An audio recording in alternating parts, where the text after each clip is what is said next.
नमस्कार साथियों, unique politics पे आप सभी का स्वागत है। मैं उमेश झिलमिलिया और हमारे बीच हैं आज नेपाल सिंह, जो डॉक्टर हैं और जो राजनीति की बहुत अच्छी समझ रखते हैं।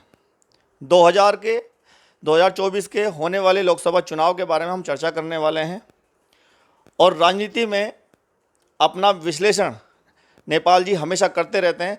आज हमारे चैनल पर हैं, हम इनसे बात करते हैं कि 2024 में क्या होने वाला है, किसकी सरकार बनने वाली है, किसको नुकसान और किसको फ़ायदा होने वाला है।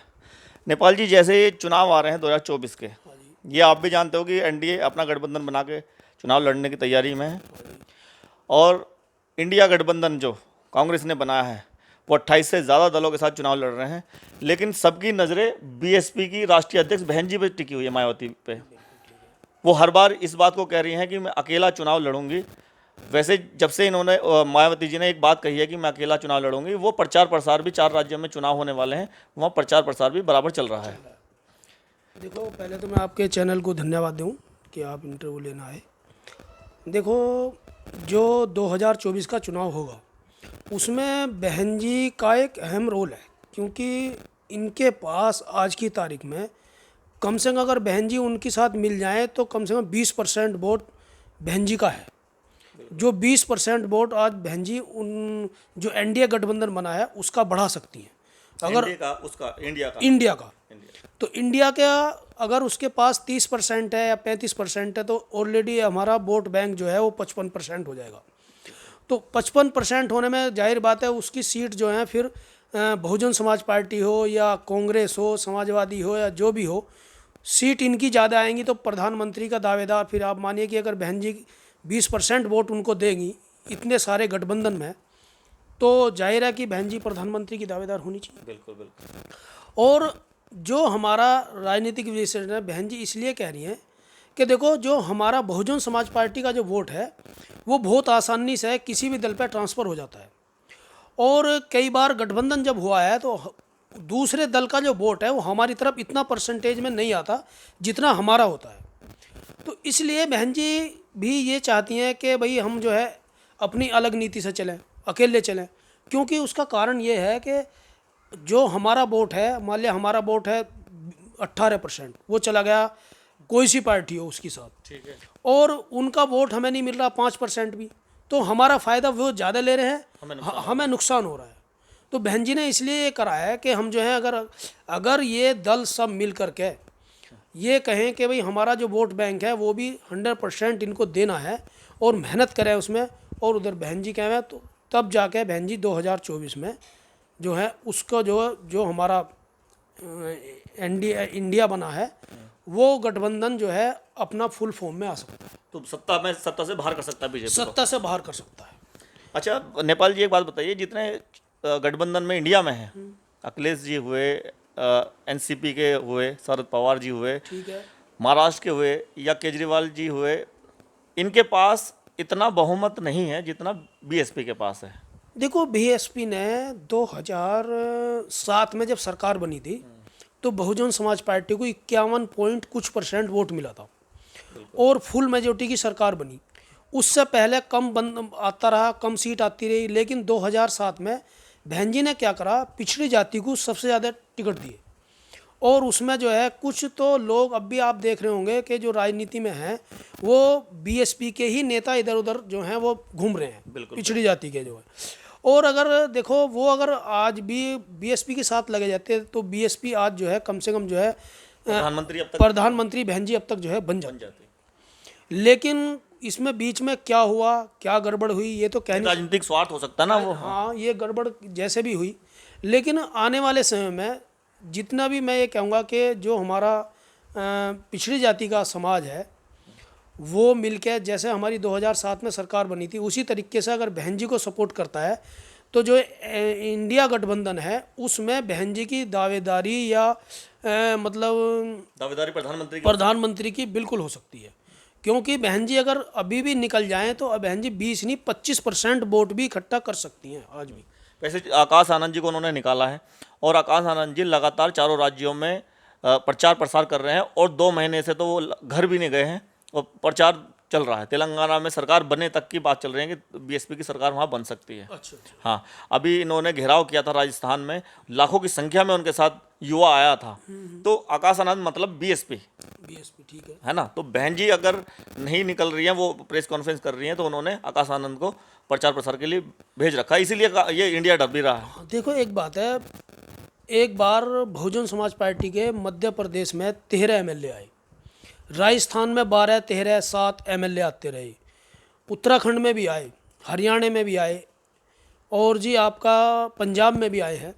तो ऐसा नहीं है कि बीएसपी जो है एक उत्तर प्रदेश में ही है। इसमें जितने घटक दल हैं उनमें जो है कई दल ऐसे हैं कि जो एक थोड़े से क्षेत्रीय हैं, जैसे हमारा राष्ट्रीय लोक दल है, अब फिलहाल जो है पश्चिम उत्तर प्रदेश में ज़्यादा ऐसा। आप इन्हें भी कह सकते हो, सपा भी मुझे लगता है कहीं हाँ, आते नहीं। लेकिन जो बहुजन समाज पार्टी है वो राजस्थान, मध्य प्रदेश, उत्तराखंड, पंजाब, हरियाणा, उत्तर प्रदेश, 6-7 राज्यों में हमारी पार्टी जो है वो अच्छी वोट बैंक ले रही है। तो और वैसे भी हमारी पार्टी जो है वो पूरे देश में राष्ट्रीय पार्टी है, बहुजन समाज पार्टी राष्ट्रीय पार्टी है, तीसरी सबसे बड़ी तीसरी पार्टी है।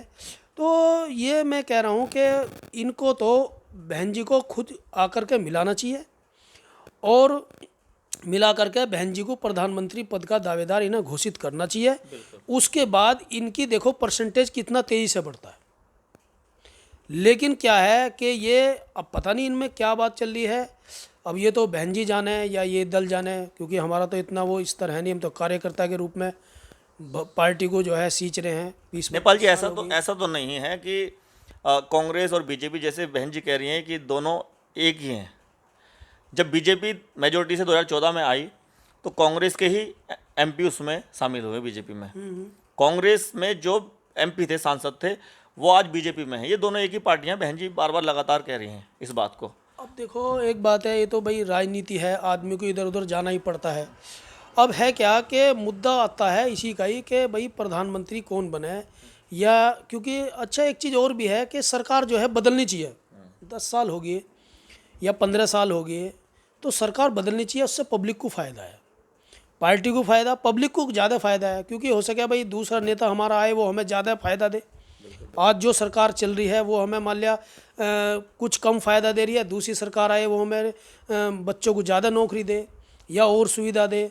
तो इसीलिए सरकार भी जो है चेंज होती रहनी चाहिए, उससे पब्लिक का फ़ायदा है वो। तो इसलिए मैं तो चाहता हूँ कि आने वाला जो 2000 लोकसभा का चुनाव है 2024 का, उसमें सब मिलकर के दलित समाज, पिछड़ा, माइनॉरिटी, अल्पसंख्यक समाज, सब जो है मिलके उसको सपोर्ट करें और सरकार बदलनी चाहिए, उनकी सरकार बनवाएं, तो जिससे कि सभी का और भी भला हो सके। यही सरकार जो भी चलती है वो अपने हिसाब से सभी का यही चाहती है कि भाई हम भी अच्छा भला कर रहे हैं, लेकिन हम तो चाह रहे हैं कि अब सरकार जो है बदलनी चाहिए, और आने वाले समय में 2024 में सरकार जो है वो चेंज होकर के प्रधानमंत्री बहन जी इसकी अब क्या बननी चाहिए। अच्छा, मुझे एक बात और नज़र आ रही है, जैसे कि 3 पार्टियां राष्ट्रीय पार्टियां, जैसे कि बीजेपी फर्स्ट नंबर पे है, सेकंड नंबर पे कांग्रेस है, लेकिन तीसरी बीएसपी है। इन दोनों पार्टियों को, बीजेपी और कांग्रेस को, ऐसा तो नहीं लगता कि अगर बीएसपी को हमने शामिल कर लिया सबसे ज़्यादा सीटें इनकी आ जाएंगी?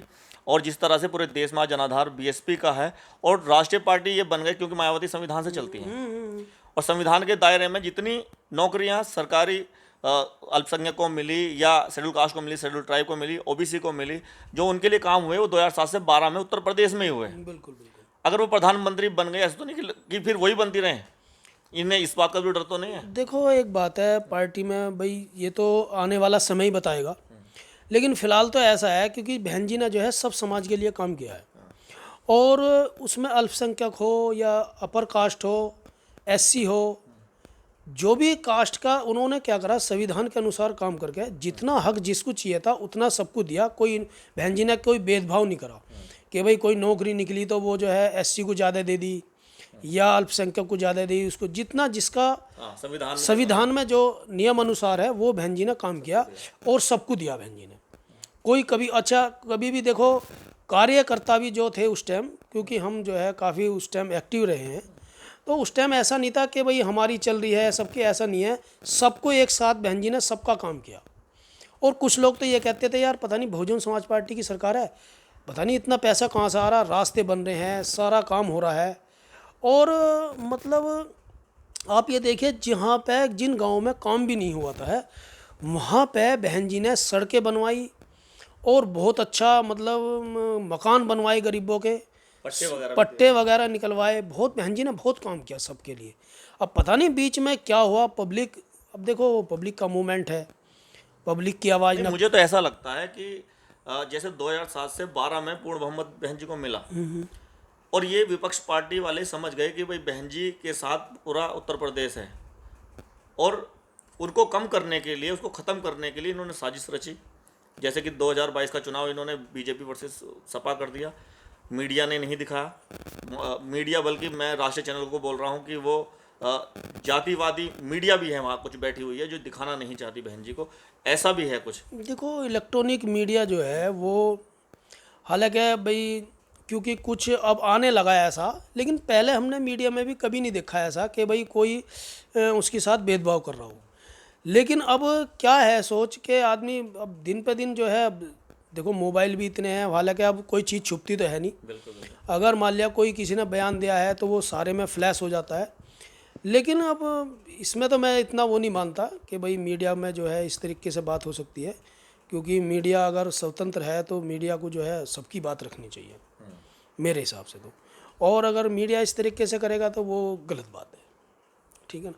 और अब तो ये है कि जो कोई भी खबर है, अब देखो सूचना इतनी जल्दी फ्लैश होती है कि कोई भी खबर अगर आदमी करता है तो वो बहुत जल्दी जो है मीडिया पे फैल जाती है। तो ये तो नहीं है, लेकिन मैं तो ये कहता हूँ कि भाई सबको जो है एक साथ मिलकर समान व्यवहार करना चाहिए, किसी के साथ कोई भेदभाव नहीं करना चाहिए। जैसा कि बहुजन समाज पार्टी की सरकार में हुआ, 2007 से 2012 तक बहुत अच्छी सरकार चली, और सभी ने जो है मतलब उसको सरकार का आज भी बड़ाई करते हैं बहुत लोग कि बहन जी ने ये काम करा। क्योंकि देखो अभी हमारे यहाँ पे क्षेत्र में कुछ ऐसे काम हैं कि जो 2007 में 12 तक हो गए थे, वो आज तक काम हुए ही नहीं, उसके बाद से नहीं। उसके बाद से नहीं हुए, कोई काम नहीं हुए। अच्छा, ये तो मैं भी जैसे गांव में जा रहा हूँ, कस्बों में गया हूँ, वहाँ लोग तारीफ तो बहन जी की कर रहे हैं, और बल्कि वो अपर कास्ट के लोग जो हैं वो भी बहन जी के कार्यकाल की बात कर रहे हैं। लेकिन जब वोट देने की बात आती है, कोई जातिवादी मानसिकता तो सामने नहीं आ जाती, कुछ ऐसा भी है। अब देखो, क्योंकि देखो ऐसा होता है भाई, जिसकी सरकार चल रही पड़ रहा उसका भारी होता है, तो आदमी क्या करता है भाई। अब आप देख रहे हो कि कोई आदमी चलो यार इसी को दे देते हैं। बहुत से आदमी क्या है कि कुछ परसेंट ऐसे होते हैं जो बाहर देखते हैं, आते हैं वोट डाल के, वो कहते हैं भाई किसका जोर चल रहा है। अब वहाँ किसी ने कह दिया भाई बहुजन समाज पार्टी का चल रहा, तो उसने कहा चलो यार हम भी बहुजन समाज पार्टी को दे देते हैं वोट, कोई बात नहीं है। तो कुछ परसेंट वोटर्स ऐसे होते हैं कि जो बूथ पे जा कर के भी वो चेंज हो जाते हैं। अच्छा। और चेंज भी ऐसे होते हैं, मान लिया हमने कहा भाई वहाँ पे ज़्यादातर जो आदमी कह रहे हैं कि यार ये तो यहाँ तो बहुजन समाज पार्टी का प्रत्याशी जीत रहा, तो उसी को वोट कर दिया। मन में लेके गए थे कि हम समाजवादी को देंगे या कांग्रेस को देंगे या भाजपा को देंगे, लेकिन वहाँ जब माहौल देखा तो उन्होंने क्या करा, उन्होंने जो है बहुजन समाज पार्टी को वोट दे दिया।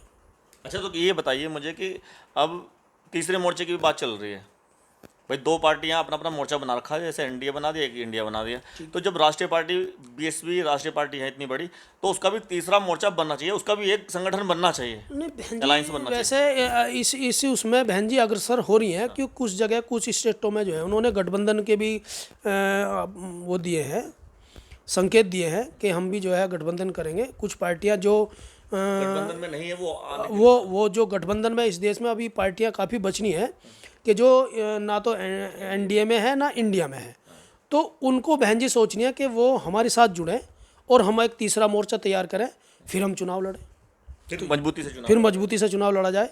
तो ये भी बहन जी ने संकेत दिए हैं। अब देखो अभी 1-2 महीने बाद क्या होता है, बहन जी क्या निर्णय लेती हैं, ये तो समय ही बताएगा। ठीक है, बहुत बहुत धन्यवाद नेपाल जी आपका, आपने समय दिया हमें। मैं आपके चैनल का भाई साहब बहुत बहुत धन्यवाद करता हूँ, आप आए और हमारी पार्टी का आपने प्रचार कर रहे हैं, बहुत अच्छा लगा। और इसको आप ज़्यादा से ज़्यादा बढ़ाइए बहन जी के लिए। मैं तो कहता हूँ कि आने वाले 2024 में बहन जी को हम प्रधानमंत्री बनाएंगे। और बस, बहुत बहुत धन्यवाद आपका। नेपाल जी ने अपने विचार रखे और ये कहा कि 2024 के चुनाव में बहन जी को प्रधानमंत्री बनाया जाए, क्योंकि उनके पास जो वोट बैंक है वो किसी के पास नहीं है। और जितने भी नेता आज जो सपा में है, मौर्य जी हैं या और भी हैं ओबीसी के, वो सारे के सारे बीएसपी द्वारा ही निकले हुए हैं, बीएसपी की पार्टी से निकले हुए हैं, यानी कि उनको नेता काशीराम जी ने या बहन जी ने बनाया। तो उनको भी अगर इतनी समझ आ जाए और वो वापस आ जाएं और सारा ओबीसी एक साथ आ जाए तो बड़े आसानी से प्रधानमंत्री बहन जी को बनाया जा सकता है, ये नेपाल जी ने कहा। बहुत बहुत धन्यवाद, नमस्कार।